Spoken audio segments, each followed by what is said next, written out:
Assalamualaikum warahmatullahi wabarakatuh.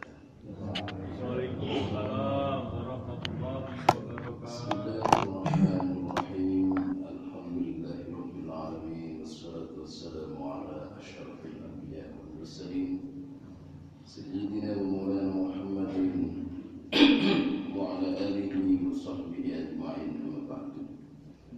Ibu-ibu, bapak-bapak, saudara-saudara sekalian yang dirahmati oleh Allah Subhanahu wa taala, syukur kita panjatkan kehadirat Allah Subhanahu wa taala yang senantiasa melimpahkan beberapa rahmat, nikmat, taufik serta hidayahnya kepada kita semua. Mudah-mudahan limpahan rahmat, taufik dan hidayahnya senantiasa dapat kita manfaatkan dan fungsikan untuk meningkatkan kualitas ibadah kita kehadirat Allah Subhanahu wa taala. Amin amin ya rabbal alamin. Ibu bapak jamaah salat subuh yang dirahmati oleh Allah, kita teruskan kajian pada minggu yang lalu bahwa kita diperkenankan ghibah dalam situasi dan kondisi tertentu.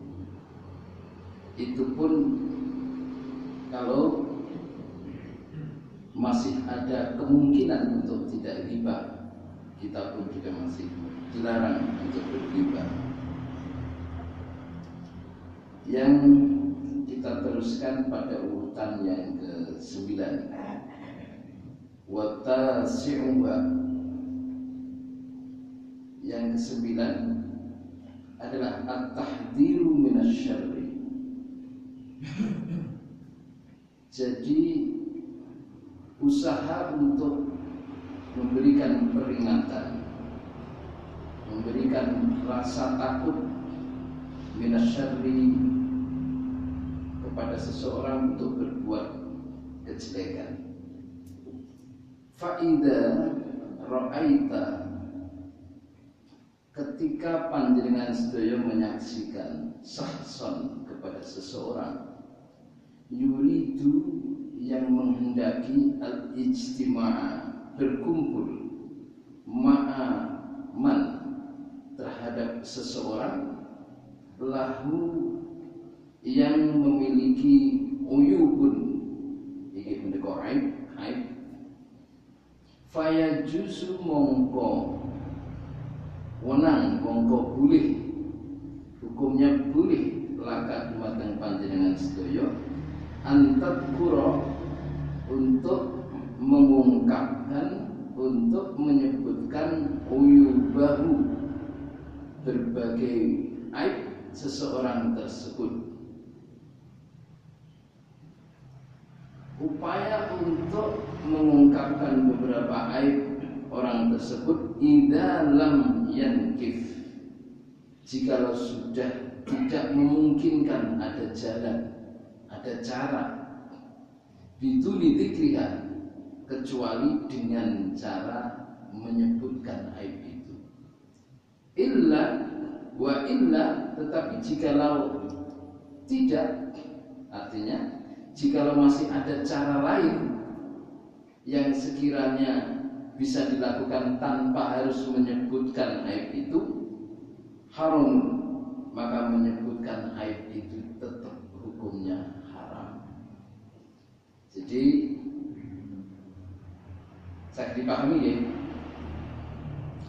at-tahdhiru minasyarri, peringatan utawi usaha untuk menakut-nakuti seseorang dari sebuah kejelekan, itu ketika panjenengan sedaya melihat seseorang yang ingin berkumpul ma'aman kepada seseorang, lahu uyubun, yang memiliki akhlak ya, kepada seseorang. Kebetulan mungkin putra panjenengan sedaya, panjenengan menyaksikan bahwa putra panjenengan sedaya itu ingin berteman ma'aman kepada seseorang lahu di mana temannya itu uyubun nggadai berbagai aib, fayajuzulaka maka boleh dumateng panjenengan antat kura uyubahu untuk menyebutkan, untuk menuturkan aib-aibnya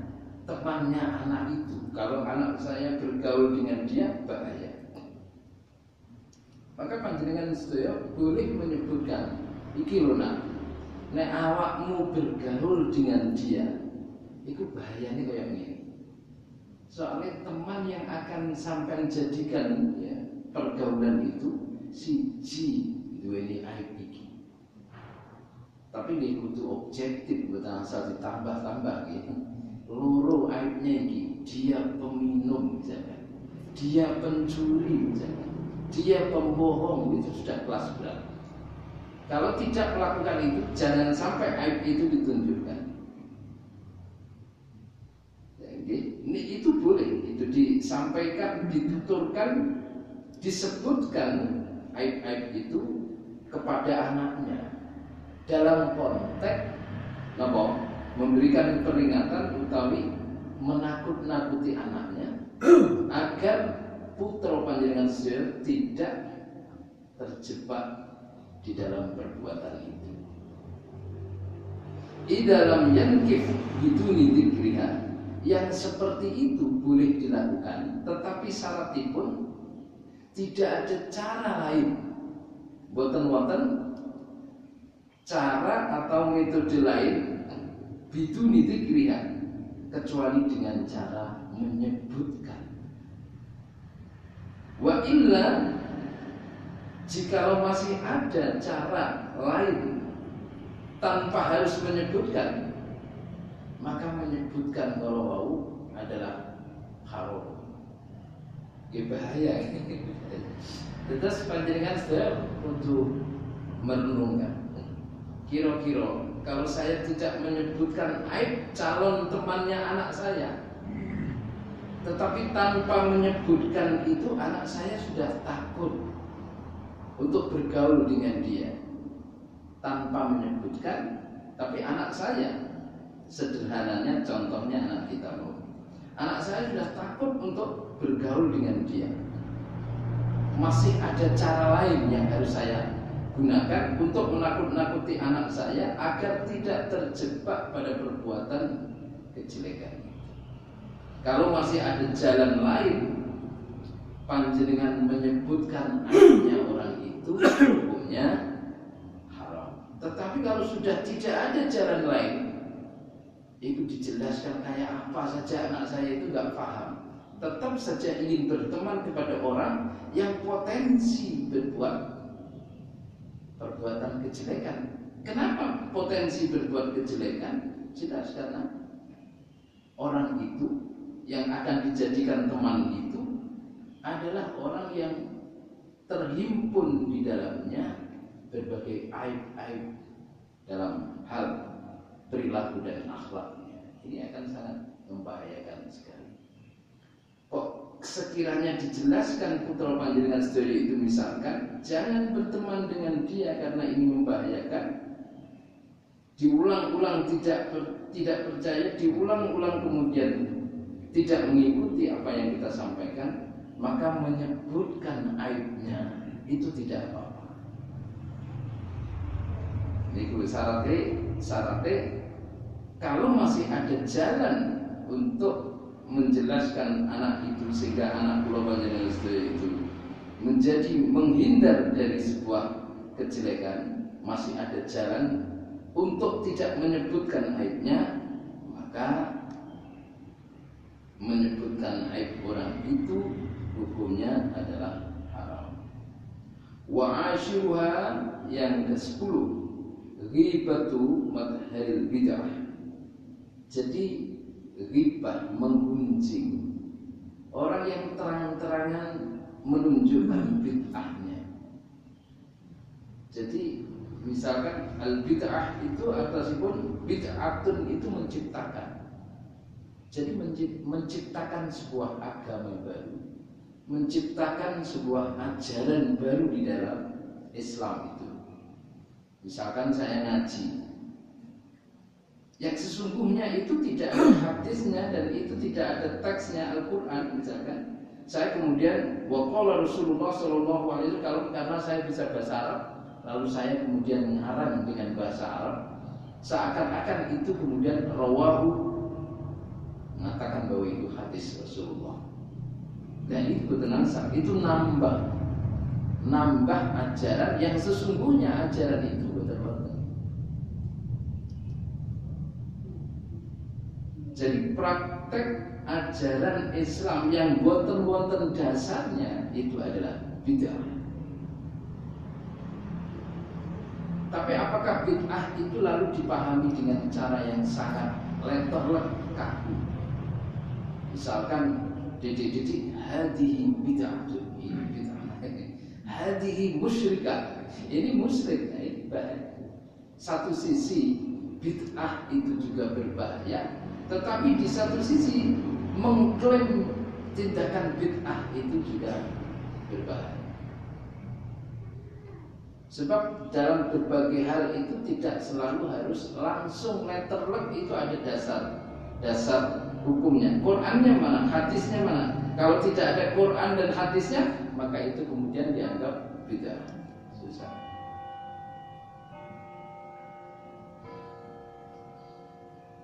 Misalkan panjenengan sedaya napa? Jadi panjenengan sedaya misalkan melakukan aktivitas yang aktivitas itu betul-betul dasar hadisnya, dasar Al-Qur'annya.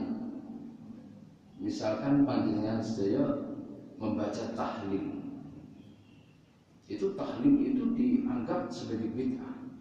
Kenapa? Karena dasar hadisnya yang menuntut dan memerintahkan kepada kita untuk membaca tahlil, halala yuhallilu tahlilan itu. Misalkan mana dasarnya, mana hukumnya? Tetapi bahwa zikir itu kan diperintahkan oleh Allah. Jawaban kita gini, zikir itu udzukurullaha dzikran katsira. Ingatlah kepada Allah dengan ingat yang kontinuitas ya. Jadi kalau panjenengan saya ingat kepada Allah itu sifatnya adalah kuantitatif. Jadi tidak ada ruang untuk lupa kepada Allah.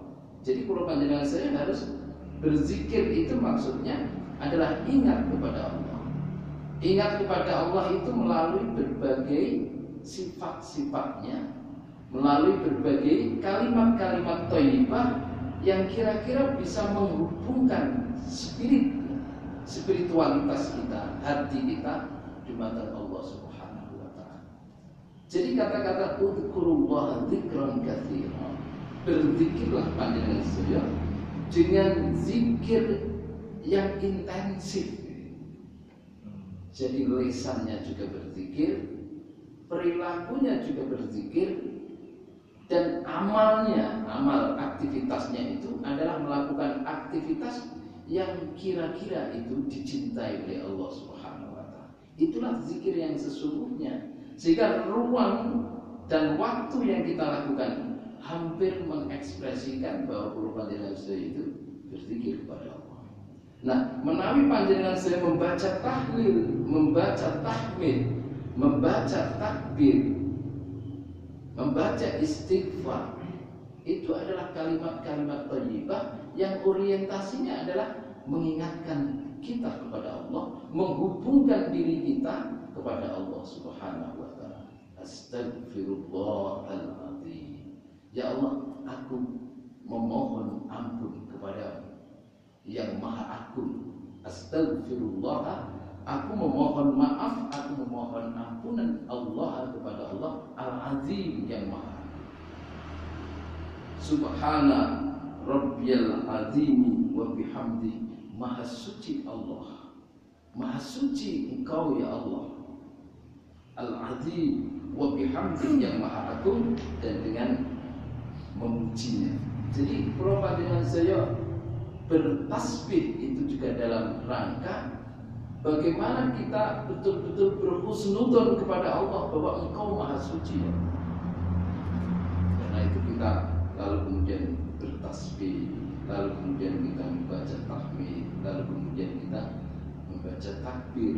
Sebagaimana yang dulu pernah saya sampaikan bahwa suatu ketika Rasulullah SAW itu Rasulullah saja. Rasulullah SAW itu menyampaikan statementnya kepada sahabat, wahai para sahabat, kita baru saja telah mencapai sebuah kemenangan Fathu Makkah saat itu. Kemenangan di dalam konteks melakukan perluasan Islam saat itu. Tidak lama kemudian kita akan diberikan kemenangan kembali oleh Allah Subhanahu wa Ta'ala untuk menguasai Bizantium, untuk menguasai Romawi. Luar biasa ini. Lalu kemudian ternyata di dalam diskusi internal antara Rasulullah dengan sahabat itu ada seorang Yahudi yang kemudian, hai Rasulullah, engkau sombong sekali. Engkau adalah seseorang figur yang interaksi dan jaringan sosialmu hanya Mekah, hanya Quraisy. Kenapa engkau terlalu melambung tinggi cita-citamu untuk merebut kekuasaan yang begitu besar? Ialah Romawi. Saat itu Rasulullah kemudian merasa sendiri, tidak bisa menjawab, tidak bisa memberikan jawaban-jawaban dari pertanyaan orang Yahudi yang begitu kritis. Disitulah kemudian Rasulullah merasa, apakah saya ini sudah ditinggalkan oleh Allah, tidak mendapatkan jawaban langsung dari Allah.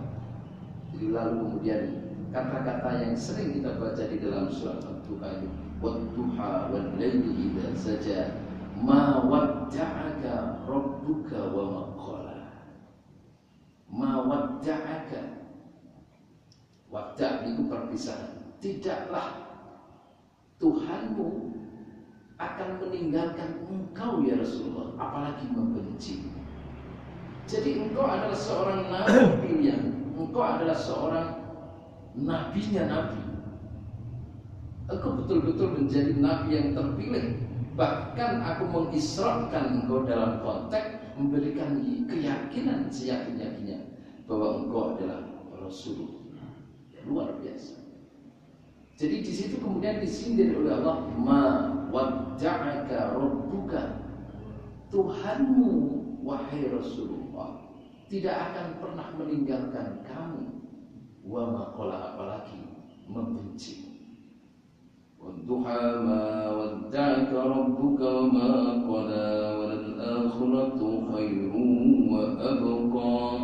Dan sungguh al-akhiratu khairun laka minal ula, bahwa yang akhir nanti itu ditafsirkan bentuk kemenangan untuk menguasai Romawi tadi, itu jauh lebih dahsyat dibandingkan yang pertama tadi.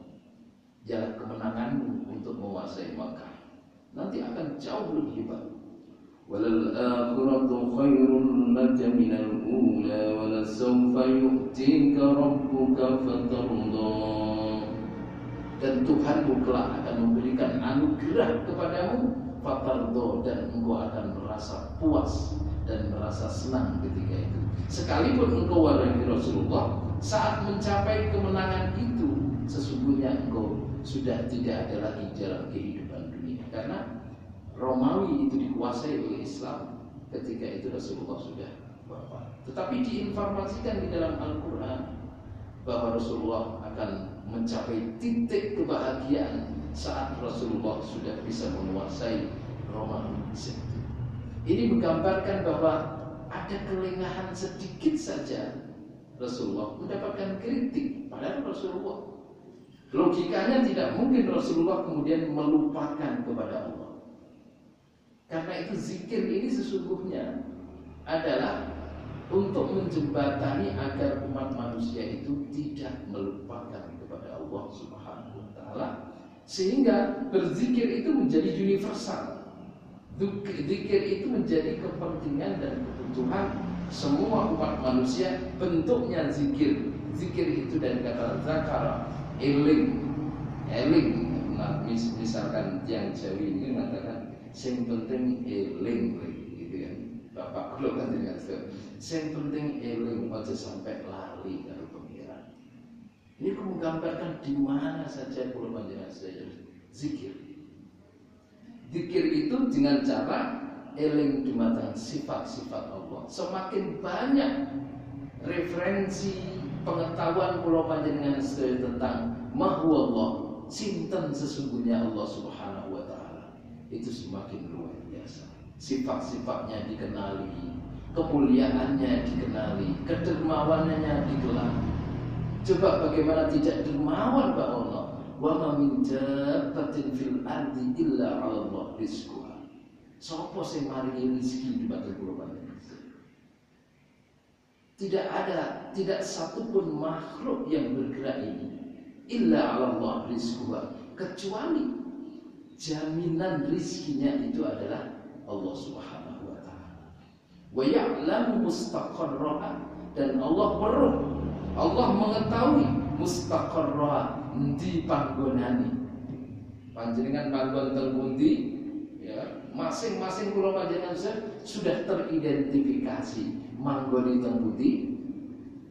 Ya'lamu mustaqarraha, Allah mirsani mustaqarraha, tempat kula panjenengan saya berdiam. Wa mustaudaha, dan kira-kira simpanan rizkinya sek pinten nih sebenarnya. Jadi kira-kira sisa anugerah rizkinya masih berapa, atau saat itu rizkinya memang pas sudah habis. Tapi ya habis kok nggih mboten diparing-paringi misalkan. Dan itu bisa jadi Allah nguji sejauh mana kesabaran kula panjenengan sedaya. Jadi tetapi tidak mungkin sampai menungso menika kelaparan gara-gara persoalan rezeki. Gara-gara persoalan rezeki anugerah Allah Subhanahu wa taala. Tidak ada menungso yang kelaparan gara-gara persoalan rezeki dari Allah. Nahnu narzuquhum wa iyyakum, karena sesungguhnya Allah itu telah memberikan rizki kepada panjenengan dan kepada anak-anak panjenengan sedaya. Anak juga diberi kiambak, panjenengan juga didistribusikan kiambak oleh Allah Subhanahu wa taala.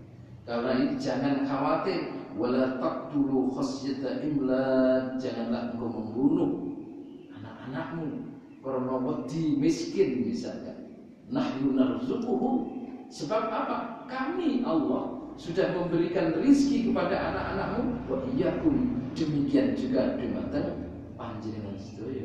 Putra-putra panjenengan sedaya itu tidak ngurusui ya kapling rizkine tiyang sepuh.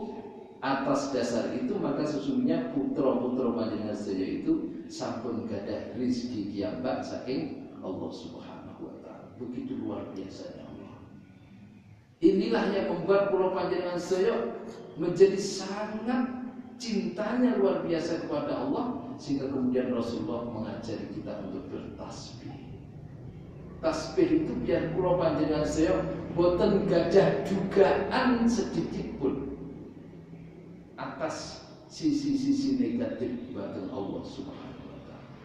Tasbih niku artosipun mensucikan Allah, artosipun tidak ada satupun perilaku Allah yang negatif. Kita menghilangkan dugaan sedikit pun kepada Allah atas perilaku negatif Allah Subhanahu wa taala. Artosipun tasnuti nggih husnudzon niku dibangun terus-menerus. Persepsi kula panjenengan sedaya tentang nilai-nilai positifnya Allah di mata kula panjenengan sedaya harus senantiasa dibangun terus-menerus. Dengan sikap dan dengan cara batin atau mentalitas kula panjenengan saya mempersepsi Allah bahwa Allah Subhanahu wa taala itu luar biasa mulianya, dermawannya, bijaksananya.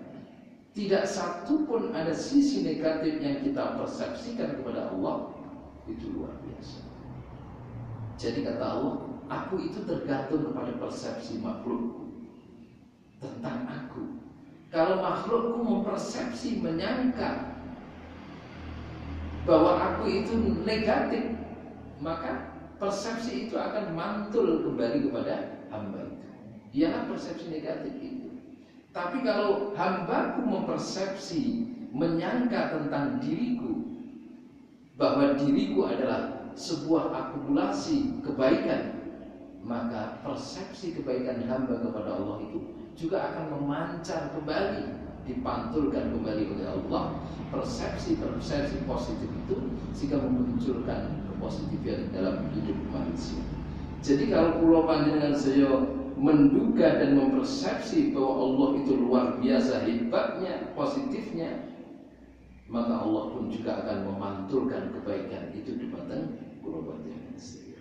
Tetapi kalau kula panjenengan selalu memandang negatif kepada Allah Subhanahu wa taala, maka Allah pun juga memancarkan aspek-aspek negatif itu di batang kula panjenengan sedaya. Karena itu betul-betul harus dihindari. Menghindarkan diri dari persepsi negatif itu dengan cara memperbanyak zikir. Jadi zikir itu dengan baca apapun, jangan kemudian itu dianggap bid'ah. Itu diperintahkan oleh Allah. Sebab tidak ada satu jengkal pun waktu kecuali kula panjenengan sedaya eling dumateng Allah Subhanahu wa taala. Lisannya berzikir dengan membaca kalimat-kalimat thayyibah, hatinya menyambungkan diri kita kepada Allah Subhanahu wa taala, hatinya disambungkan dumateng Allah Subhanahu wa taala.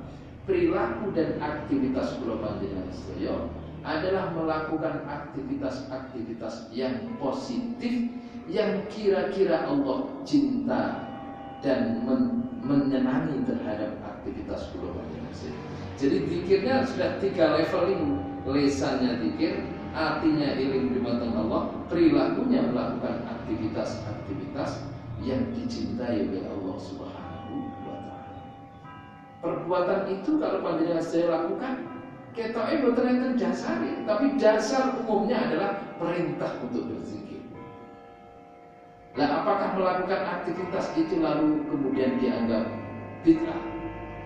Ini yang perlu dicermati bahwa sepanjang itu ada perintah umum secara universal bahwa kula panjenengan disuruh untuk berzikir, maka zikir itu macamnya beraneka ragam. Maka ada kalanya thariqah ini muncul, thariqah ini muncul, thariqah Naqsabandiyah muncul, thariqah berbagai thariqah. Thariqah itu pun jalan. Mereka punya jalan kiambak-kiambak, dasarnya Islam, tetapi caranya kiambak-kiambak. Lalu pertanyaan kita, apakah cara itu ada di dalam hadis? Model-modelnya itu apakah itu persis ada dalam hadis? Caranya bagaimana? Dipatuhi kiambak, tetapi perintah untuk berzikir itulah yang membuat masing-masing kula panjenengan saya melakukan aktivitas itu dengan bagaimana membangun ingatan kita kepada Allah Subhanahu wa taala. Ada yang la ilaha illallah, ada yang geraknya silahkan itu dilakukan kiambak. Dan itu bukan bid'ah. Karena dasar umumnya adalah perintah berzikir. Dasar umumnya kula panjenengan disuruh bersalawat kepada Nabi Muhammad SAW, maka di mana saja panjenengan saya juga bersalawat. Lalu melakukan aktivitas salawat itu caranya juga macam-macam. Jangan dianggap kemudian bersalawat dengan berbagai cara itu lalu disebut bid'ah. Jadi jangan mudah mengklaim ini tindakan bid'ah. Sebab kalau agama dalam hal ini adalah Islam, tidak ada kreasi-kreasi untuk mengembangkan perintah Allah. Berzikir itu caranya gimana, bersalawat itu dengan berbagai cara masing-masing, silakan. Ya, yang penting isi hati panjenengan saya agar cinta kepada Rasulullah, agar selalu mendoakan juga kepada Rasulullah SAW. Jadi ini perintah-perintah yang universal, tapi tuntunan secara praktisnya silahkan panjenengan sedaya memformulasi, mendesain kiambak-kiambak. Betul-betul. Jangan lalu kemudian khawatir dan takut diklaim sebagai bid'ah, karena itu wonten dasar umumnya. Nek panjenengan kewabih wedi diklaim sebagai bid'ah nanti sepi, ya. betul-betul aktivitas zikir mawon wedi nanti jangan ini bid'ah. Jadi bid'ah itu yang jelas-jelas itu membuat agama baru. Sing jane tuntunane mboten wonten, tapi seorang tokoh agama itu kemudian mempropaganda kepada masyarakatnya untuk melakukan aktivitas ini karena ini adalah perintah Islam. Ini namanya bid'ah. Nambah-nambahi ajaran baru yang sesungguhnya itu tidak ada. Misalkan sejak hari ini maka kita tidak diperkenankan silaturahmi karena silaturahmi itu hukumnya. Ini bid'ah. Karena bertentangan dengan ajaran yang sesungguhnya bahwa Islam memerintahkan bersilaturahmi, lalu Pulau Panjenengan Seyok melarang bersilaturahmi dengan menegaskan bahwa ini ada dalilnya, sementara dalilnya ngarang diapain. Ini yang berbahaya, itulah al-bid'ah. Jadi kalau ada orang yang bid'ah terang-terangan seperti itu, Panjenengan Seyok boleh menghibah, menggunjing tentang apanya? Tentang praktek bid'ahnya. Itu bid'ah. Lalu Panjenengan ketemu dengan ini loh, tokoh ini loh, atau ulama ini bid'ah, atau ini ustaz ini bid'ah dalam konteks mengembangkan ajaran. Sebab kalau itu tidak dilakukan untuk digunjing, dibicarakan, maka itu akan merajalela, akan terjadi kemana-mana. Termasuk juga yang secara terang-terangan dia menampakkan bid'ah itu boleh digunjing ini tadi. Fayajuzu, maka jadi wa'ashiruha yang ke-10 ya. Madharu ghibatu madharil bid'ah, menggunjing orang yang terang-terangan menunjukkan praktek bid'ah. Wa hadiya asyaruha, dan yang ke-11 ghibatu mahfiyil bid'ah, dan juga menggunjing orang yang menyembunyikan bid'ah. Sesungguhnya dia melakukan perbuatan bid'ah, tetapi perbuatannya masih disamarkan. Masih ada gejala-gejala untuk melakukan bid'ah, tetapi ini masih disamarkan. Ini juga segera dibicarakan agar ini tidak terjadi. Sebab kalau itu terjadi juga akan membahayakan.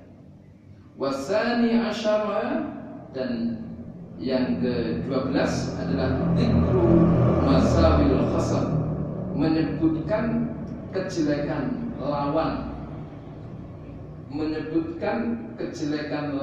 lil hakim di hadapan hakim, hina da'wa atau as-su'al, ketika didakwah atau ketika ditanya oleh seorang hakim. Jadi namanya orang yang sedang berperkara ditanya oleh seorang hakim, ini boleh Panjenengan Seyok kalau memang betul-betul ini harus menyebutkan kejelekan lawan.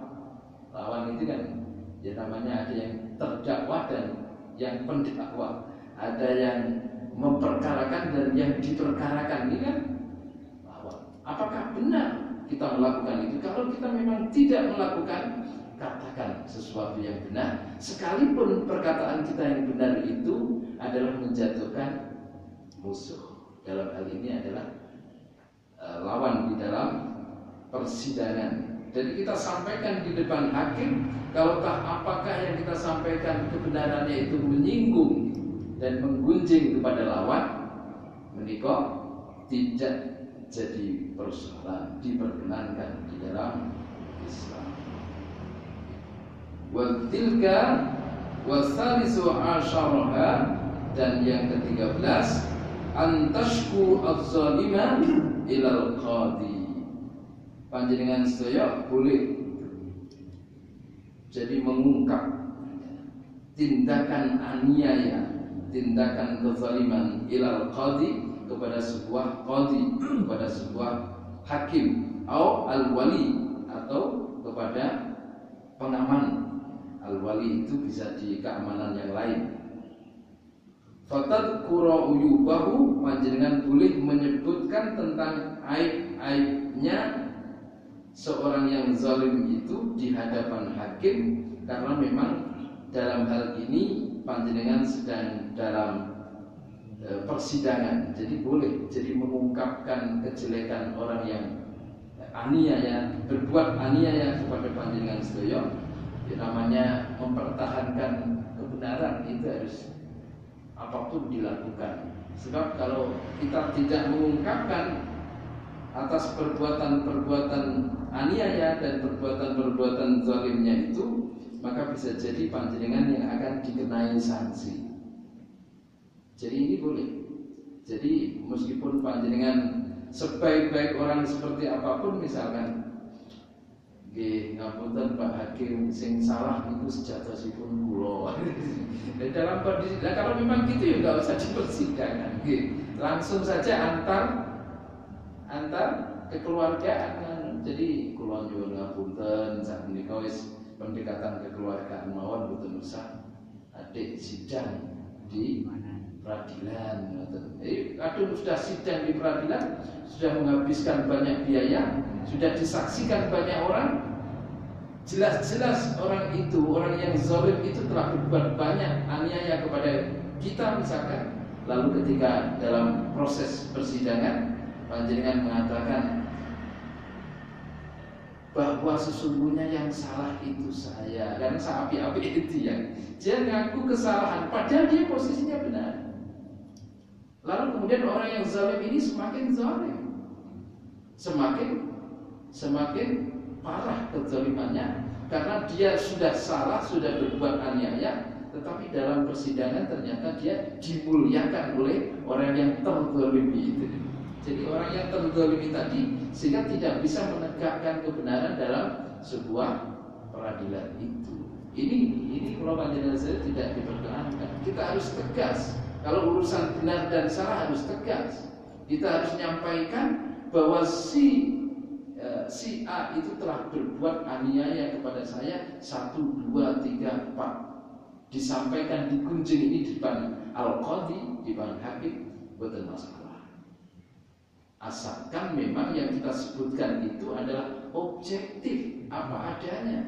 Jangan panjenengan saya sekali lagi ngarang.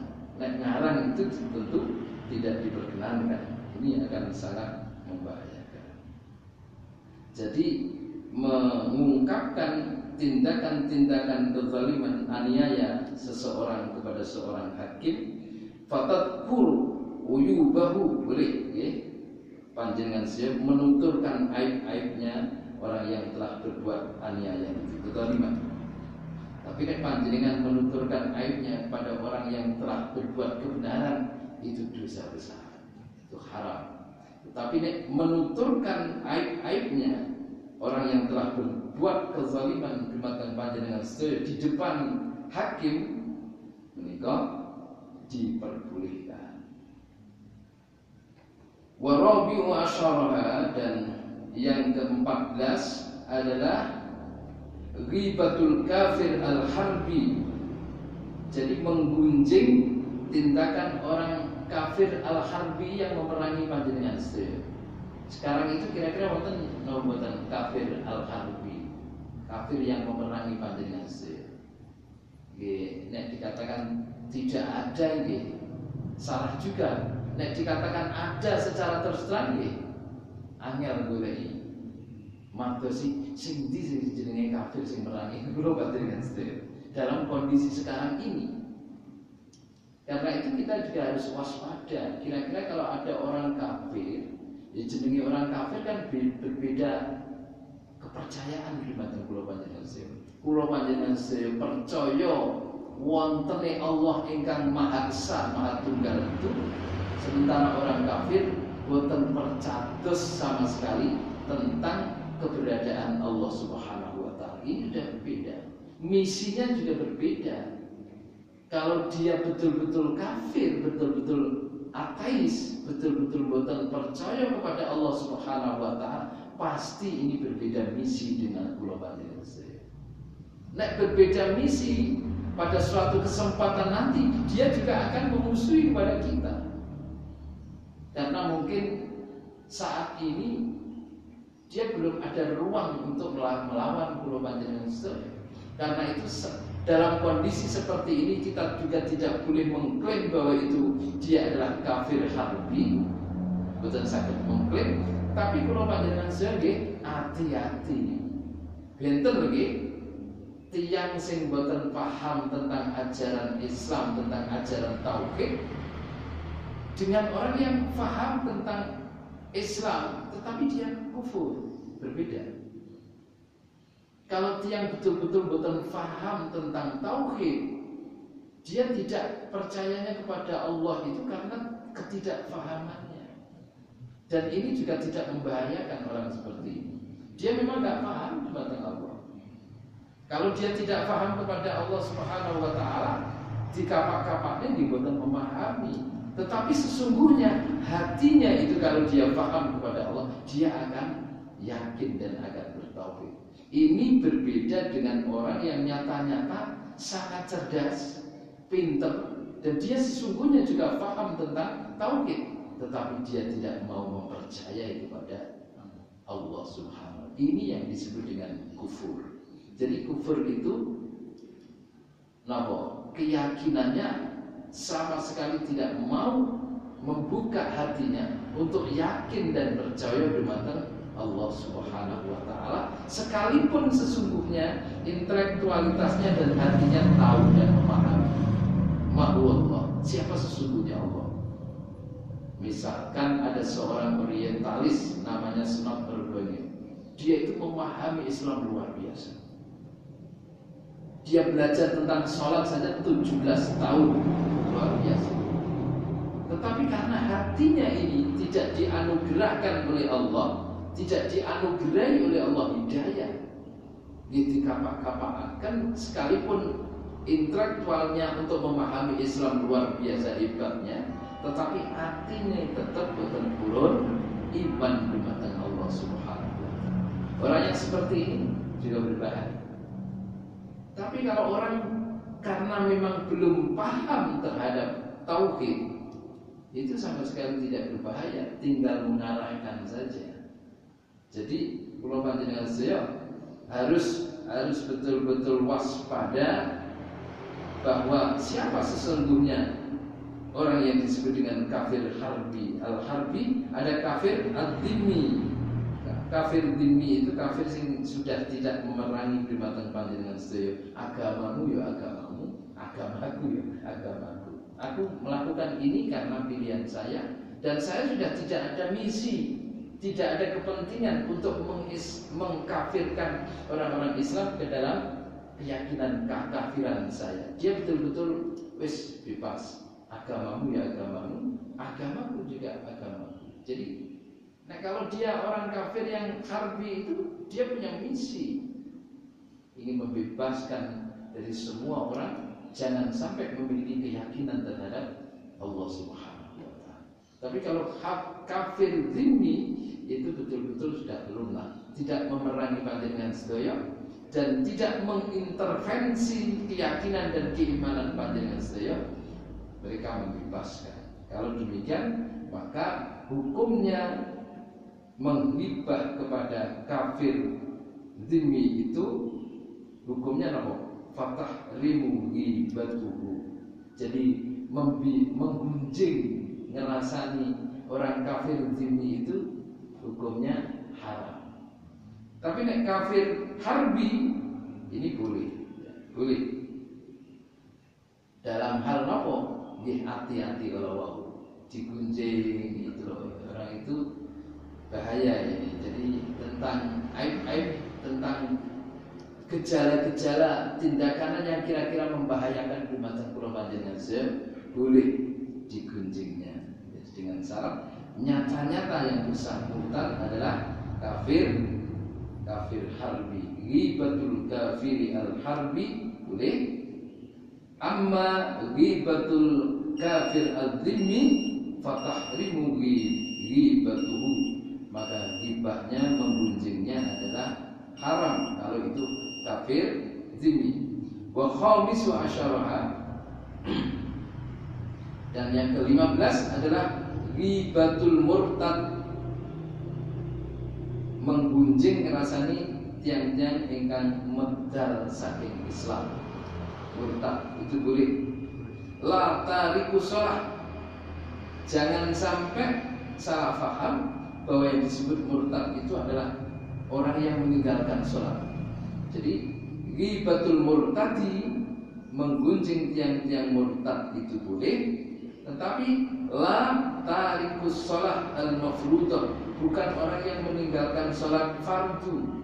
Kalau orang yang sekedar meninggalkan sholat fardu misalkan, itu belum boleh untuk digunjing. Panjenengan saya nggak boleh ngerasani tiang-tiang sing boten sholat gitu. Iki lho kok pegawai ini kok ngono yang boten pernah ingin kan penyiaran itu. Lumayan kan, mereka masih tidak membenci kita. Kalau dibandingkan dengan al-kafir al-harbi tadi kan membenci kan, bahaya kan. Jadi kalau mereka tidak sholat, ya panjenengan ingatkan, tetapi mengingatkan mereka itu sejauh dakwah yang memberikan hidayah orang itu kemudian sadar kepada Allah Subhanahu wa taala adalah Allah Qiyambak.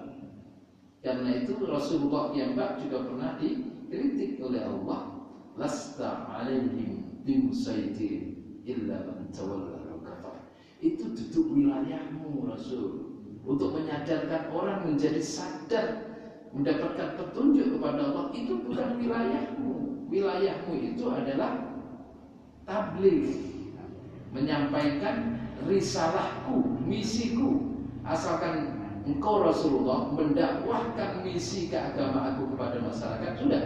Tanggung jawab menyadarkan mereka kepada Allah Subhanahu wa taala, itu adalah wilayah. Karena itu Rasulullah sekalipun mencintai pamannya yang luar biasa dan pamannya juga mencintai Rasul, itu siapa itu? Yang sampai meninggalnya belum masuk Islam itu kan yang memberikan dukungan luar biasa terhadap dakwah Rasul. Tapi hati ini tidak masuk Islam. Padahal misinya luar biasa. Begitu beliau wafat, Rasulullah bingung. Beliau wafat, lalu kemudian Siti Khadijah wafat. Disitulah yang disebut dengan Amul Huzn, tahun kesedihan Rasulullah. Ditinggal oleh pejuang dua, yang satu pamannya sendiri yang tidak Muslim, yang dua adalah istrinya. Kedua-duanya adalah penyokong gerakan Islam. Luar biasa. Karena dengan pamannya itu dia dakwah bisa terbuka. Tapi begitu pamannya sudah meninggal, istrinya meninggal, Rasulullah kemudian lumpuh. Karena itu kemudian oleh Allah Subhanahu wa taala dimi'rajkan saat itu. Jadi Isra Mi'raj itu sebenarnya adalah napa niku? Nambani loro atine Rasulullah sallallahu dihijrah, dimi'rajkan napa nggih supaya rileks nanti. Rileks, ditakkitkan kembali dengan Isra Mi'raj itu, engkau sesungguhnya Muhammad adalah sebuah rasul yang sudah tidak ada tandingannya di depan para rasul. Karena engkau menjadi imam para nabi, imam para rasul. Luar biasa. Coba susah Rasulullah langsung di-mi'rajkan oleh Allah Subhanahu wa taala. Nek susah panjenengan sedaya, sapa ngerti? Sapa ngerti nggih? Di-mi'rajkan oleh Allah Subhanahu wa taala. Ning boten terasa. Terus ini penting sekali. Jadi yang terakhir kalau mau murtad nggih, la tarikus shalah al-mafruḍah. Nek tiyang sing ninggalkan sholat fardu mawon boten angsal panjenengan sedaya gunjing dirasani. Kalau Ibnu Al-Arabi ini tokoh sufi dari Iran ya, dari Teheran. Wa yambaghi likulli muslimin, kata beliau, seyogyanya setiap orang muslim an yaqtaqida, meyakini anna jami'a ma yasduru min ahlil bait, bahwa sesungguhnya apa yang muncul dari ahli bait qad afallahu anhum, betul-betul telah diampuni oleh Allah pada mereka. Walaisa lana dzamu ahadin, oleh karena itu tidak boleh bagi kita untuk mencela sedikit pun. Fa kaifa bi ahlil baiti, bagaimana sesungguhnya ahli bait itu enggak boleh. Jadi siapapun enggak boleh mencela ahlul bait, katanya Ibnu Arabi. Faqad akhbarani as-siqatu indi di Makkah. Sungguh telah memberikan berita kepada saya as-siqatu orang yang bisa dipercaya kepada saya saat berada di Mekah. Memberikan kabar apa itu orang yang bisa dipercaya itu? Qala, dia berkata, kuntu akrahu ma yaf'aluhu asy-syurafa syarifun syurafa. Kuntu akrahu, bahwa saya telah membenci. Jadi siapa itu? Adalah orang yang dapat dipercaya itu cerita kepada Ibnu Arabi.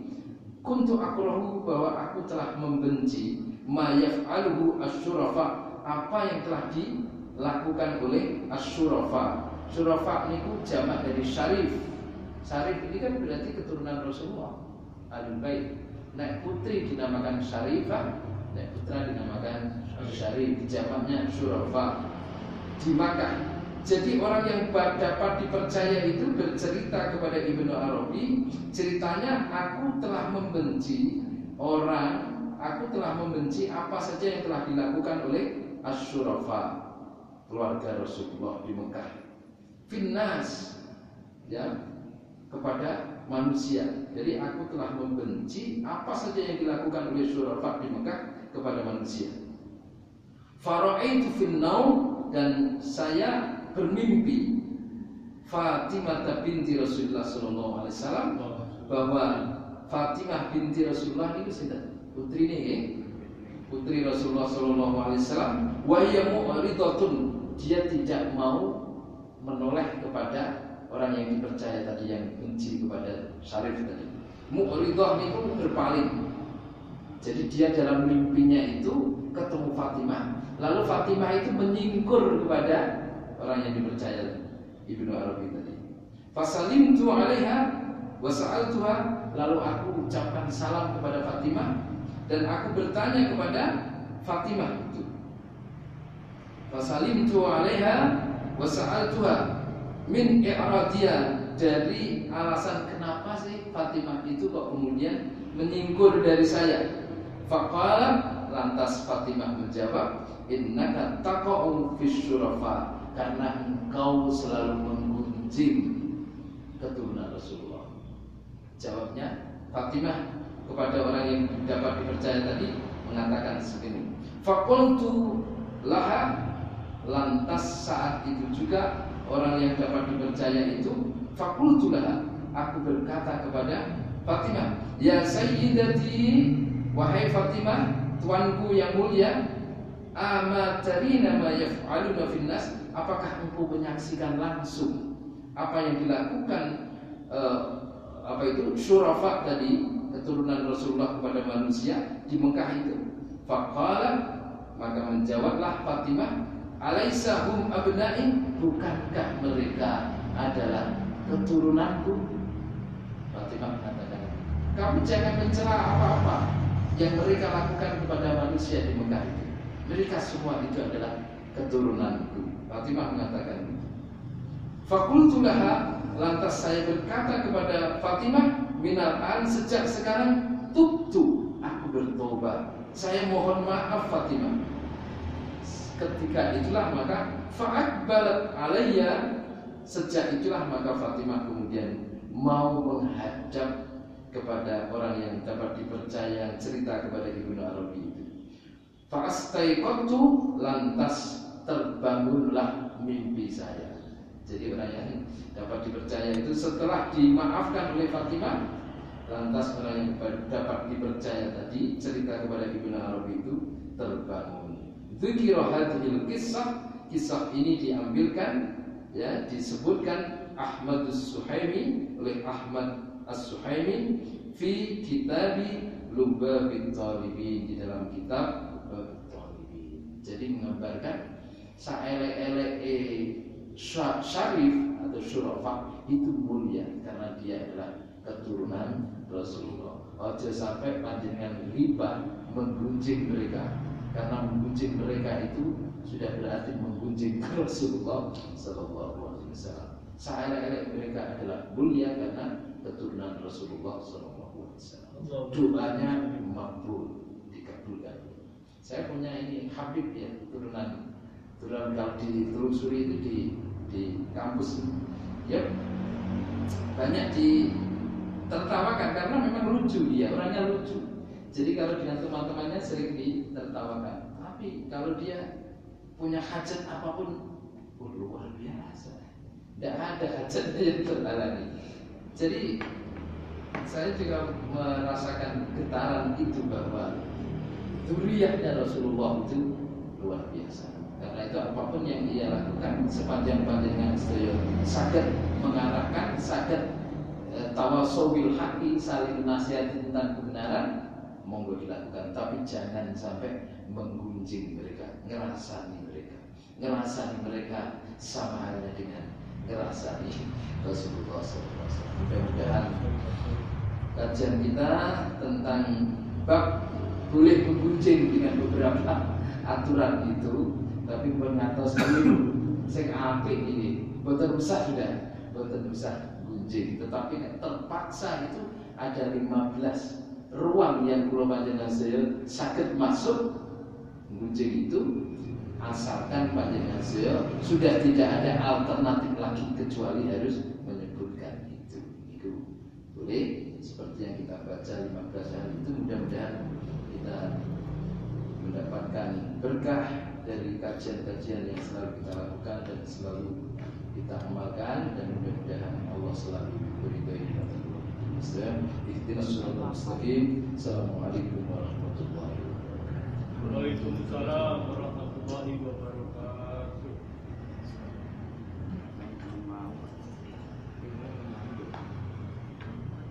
Thank you.